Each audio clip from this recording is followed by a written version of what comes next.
mbote na bino bandeko nyonso napesi bino mbote na kombo na Yesu bino oyo bolandaka groupe Horizon to bozali kolanda groupe Horizon na ye mpona koyebisa bino ke tozwi sango ya mawa sango ya actrice na biso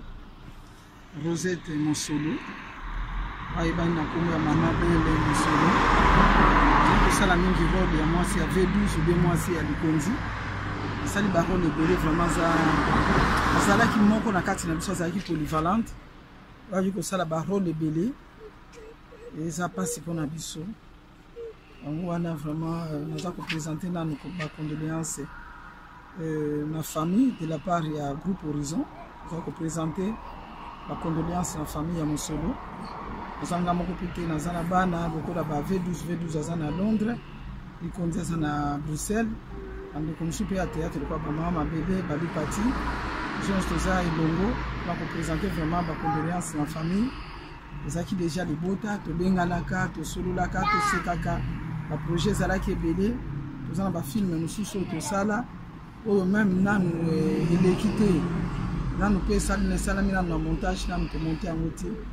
eza mpasi mingi eza choc mpona biso etoyebi ke choc eza na biso eza mpe choc eza na kati ya bafanatike na biso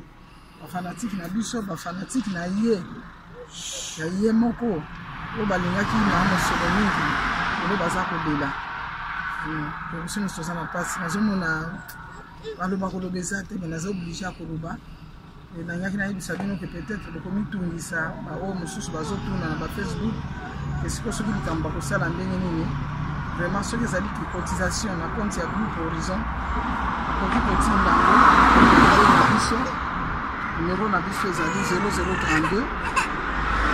eza numéro nanga 0032 493 81 73 97 0032 493 81 73 97 toza mpe en contact na bafamille bandeko mosusu baza awa na Namur baza famille na ye toza toujours en contact bango nde moto abengaki biso babengaki nga mpona kopesa nga sango bayebi ndenge tozalelaki eloko mosusu akoloba eza te tozongisika lokumu epai ya Nzambe bokomprendre nga maloba eza mwa mpasi Nzambe kaka azwa lokumu.